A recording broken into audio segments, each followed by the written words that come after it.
धरती डोल उठेगा। अरे लोहा जितना तपता है उतना ही ताकत भरता है, सोने को जितनी आग लगे उतना ही पत्थर निकलता है, हीरे को जितनी धार लगे उतना ही खून चमकता है, मिट्टी के बर्तन पकता है तब वह दिल पर खूब चमकता है। अरे सूरज जैसा बनना है तो सूरज जैसा चलना होगा, नदियां जैसा अगर पाना है तो पर्वत छोड़ निकलना होगा। अरे हम आदम के बेटे हैं, क्यों सोचे राज सरल होगा, कुछ वक्त अधिक लगेगा पर हर संघर्ष सफल होगा, हर संघर्ष सफल होगा। मेरी माँ, मेरे भाई, जन्म के लिए माँ चाहिए, राखी बांधने के लिए बहन चाहिए, प्यार लुटाने के लिए दादी चाहिए, मौसी चाहिए, नानी चाहिए, जिंदगी को सुख देने के लिए एक सुंदर पत्नी चाहिए। मैं तो कहता हूँ झारखंडियों, झारखंड को यदि बचाना है तो हर घर में जराम चाहिए, हर घर में जराम चाहिए। अरे मांगो अपनी हक हकदार की तरह, मांगो अपनी हक हकदार की तरह, और यदि हक न दे तो छीन लो हिस्सेदार की तरह, छीन लो हिस्सेदार की तरह। मैं इतना ही अपनी वाणी को विराम देता हूँ। जय बिरसा। बहुत धन्यवाद जी। अब हम चाहेंगे कि कहना चाहूंगी कि बहुत देर से आप लोग सुन रहे हैं, लेकिन ठानना क्या है, करना क्या है, इस पर विचार करिए। हम लोग इतना बड़ा जन सैलाब यहाँ जो उमड़ा है वो रणनीति बनाने के लिए उमड़े हैं। जयराम भैया का तबियत इतना खराब है, उसके बावजूद भी यहाँ आप लोगों के बीच उपस्थित है। उनके त्याग और उनके समर्पण की भावना को आप लोग समझिए। और दूसरा बात मैं कहना चाहती हूँ, शॉर्ट में कहूँगी कि 2024 में आप लोग विधायक और सांसद बदलने की क्षमता को लेकर के यहाँ अगर आए हैं तो रणनीति बनाइए कि कैसे बनाएंगे हम लोग। सिर्फ जयराम दादा को हम लोग अगर सत्ता तक पहुँचाना चाहते हैं तो हर एक विधानसभा में अपना अपना एमएलए चुनना होगा, जानते हैं ना। और अगर उनकी विचारधारा को हम लोग अपने ऊपर लागू करना चाहते हैं तो एमएलए को बनाने के लिए आपको अपना मोह छोड़ना होगा। जो विधायक का संपर्क कोयला के कंपनियों से कंपनियों को लूटने का काम झारखंड में कर रहे हैं, उनको इस बार आपको तमाचा देना ही होगा। जो लोग कोयला का काम कर रहे हैं, तस्करी कर रहे हैं, और हजारीबाग से लेकर के बड़का गांव से लेकर के जुटचुचरी सब तरफ आप लोग देख रहे हैं, यहाँ के एमएलए इसका सिर्फ एक काम, बड़ा काम होता है, और वह कोयले के खनन में अपना ठेकेदारी सुनिश्चित कर लेना। उसके बाद विधानसभा चाहे भाड़ में। मेरा एक लाइन का आप लोगों से सवाल है कि अब 2024 आ गया है, अब सवाल करने का समय है कि 5 साल आप लोगों ने किया क्या? क्या विधायक का काम एक पौधारोपण करने का होता है क्या? क्या विधायक का काम पुल पुलिया बनाने का होता है क्या? क्या विधायक का रखा काम शादियों में जाना और छठियारी में जाना और मिर्गी में जाना होता है क्या?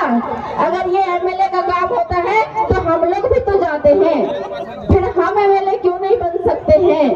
आपको इस बात का जवाब देना होगा। एमएलए का काम होता है नीति बनाना, झारखंड के इतने सारे जो बेरोजगार युवा हैं उनके लिए नियम बनाना। झारखंड विधानसभा में जब हमारे समय का आरक्षण कट रहा था तब आप सोए हुए थे, आपने आवाज नहीं उठाया, और जो आरक्षण कटने पे आवाज नहीं उठाता है वैसे एमएलए और एमपी को यहाँ पे कोई जगह नहीं है। और दूसरा, वो चुप क्यों थे? इस बात पे सवाल करिए कि वो चुप क्यों थे? क्योंकि वो बाहरी थे, आपके अपने माटी के नहीं थे। अगर आपके अपने माटी का बेटा विधायक और सांसद बनेगा तो विधानसभा में आपके आरक्षण कटने पर वो हंगामा करेगा, हल्ला करेगा, और आपके हित का नीति और नियम बनाएगा। और इस बात के लिए आपको यह तय करना होगा, ये विधायक सिर्फ बनते हैं हम अपने काली कमाई को बचा सके। विधायक के पर्दे के नीचे हमारा जो इतना बड़ा काला कमाई का साम्राज्य है उसको हम बचा सके, उसकी ओर कोई आंख उठा करके नहीं देखे, इसलिए ये विधायक और सांसद बनते हैं। और इस बात को आपको समझना होगा, और जब तक आप ये बात नहीं समझेंगे हम लोगों को ये भीड़ इकट्ठा करने से कुछ नहीं मिल जाएगा। मैं आप लोगों के मनोबल को तोड़ना नहीं चाहती हूँ। आज झारखंड अलग हुए 25 साल 24 साल हो गए ना, लेकिन मैं आपको याद दिलाती हूँ कि हमने उतना दिन से इन्हीं लोगों को तो वोट दिया है।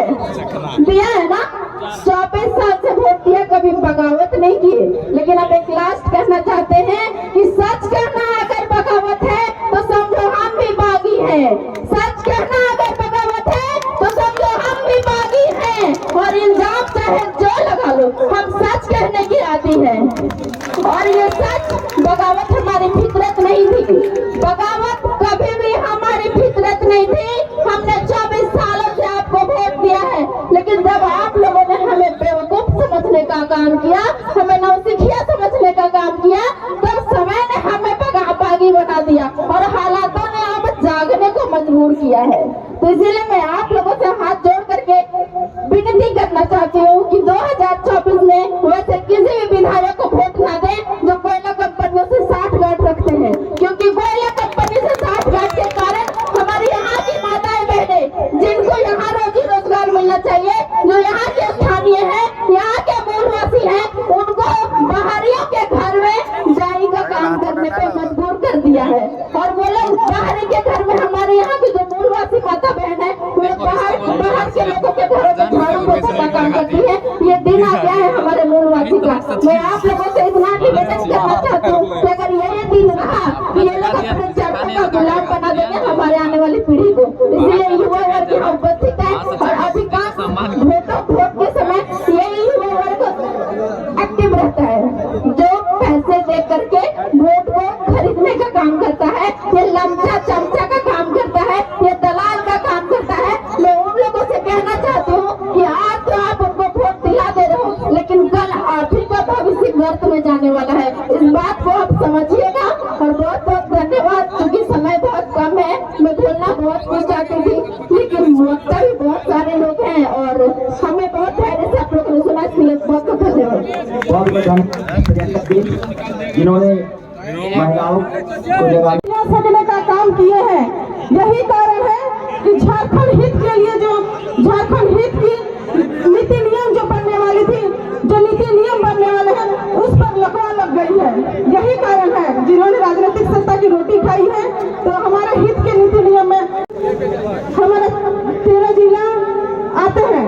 जिस प्रकार हमारे भाई ने बोले कि अभी CGL का एग्जाम चल रहा है, क्या हम एग्जाम में पढ़ने के लिए पढ़ेंगे कि कौन कौन सा जिला 5वीं अनुसूचित क्षेत्र के अंतर्गत आता है, इसमें ग्राम सभा की शक्तियां दी गई है। हमको आज तक अगर वो लागू हुए रहते तो शायद हमारे क्षेत्र से जो खनिज निकलती है उसका अधिकार ग्राम सभा के पास हुए रहती। यहाँ की सरकार की कमजोरी है, जिसके कारण हमारे पूर्वजों ने जितनी लड़ाई लड़ी, इस लड़ाई को लड़ा है कि यहाँ के खनिज संप्रदाय में झारखंड के जो लोग हैं, झारखंडियों की लाभ हो, वो अपने खनिजों का उपयोग करें। लेकिन हो रहा है इसका विपरीत। जितने भी पूंजीपति तस्करी जो दूसरे राज्य के हैं, उनको खनिज तस्करी में हमारे शासन प्रशासन मदद कर रहे हैं। तो हमें अगर क्षमता जजमेंट सही समय पे लागू हुए होता ना, तो उन तस्करियों पे अंकुश लगाने का काम होता। और इसको अंकुश लगाने के लिए हमारे टाइगर दादा आ गए हैं कि किसी तरह अगर हमारी सरकार बनती है तो जितने भी बाहर के लोग हैं जो खनिज तस्करी कर रहे हैं, उसको अंकुश लगाने का काम करेंगे। आप सभी को ज्ञात होगा, जब बिहार बोर्ड चलता था, जब झारखंड अलग नहीं हुआ था, उस समय मुश्किल से यहाँ के लोग मैट्रिक पास करते थे। मतलब अगर पास भी करते थे तो फर्स्ट डिवीजन, सेकंड डिवीजन, मुश्किल से कोई फर्स्ट करते थे। ये कारण क्या था? बिहार दूसरे राज्य बिहार में हम लोग बिहार पर होता था, उस समय इसका चाल था कि झारखंडियों को हम मैट्रिक पास करने से ही अगर रोकेंगे तो आगे नौकरी कैसे करेंगे, ये उनकी चाल थी। जैसे ही बिहार से झारखंड अलग होता है, आजकल देखिएगा कि हर कोई फर्स्ट डिवीजन परसेंटेज पे बात होता है कि कौन कितना परसेंटेज लाया। आजकल डिवीजन पर बात नहीं होती है। जिस प्रकार झारखंड में बाहर के शिक्षक की बहाली हुई है, बाहर के शिक्षक आधा से अधिक आए हुए हैं, अगर ये शिक्षक झारखंड में पढ़ाते हैं तो क्या सही से पढ़ाएंगे? अगर सही से पढ़ाएंगे भी तो पेपर काटेंगे तो क्या हमें सही नंबर देंगे? सही नंबर नहीं देंगे। अगर हम अच्छा से भी लिखेंगे तो किसी तरह फर्स्ट डिवीजन भी देंगे तो 60, 65, 70% से ज्यादा नहीं पढ़ने देंगे। और बाद में वही हाईएस्ट नंबर के आधार पे बाहर के लोगों को नौकरी होगा। तो हमें जानना होगा, जो पहले जिस तरह से हुआ था, अब इस चीज को दोहराने की आवश्यकता नहीं है। आज की जनसेना एक आस लेकर के आई है कि झारखंड में बदलाव होगा, और इस बदलाव को ऐसे ही नहीं होगा। तो कैसे होगा बदलाव? जो शहरी क्षेत्र में है, जिसके पास स्मार्टफोन है, जिसके पास 4G, 5G, 6G जो फोन में देखते हैं,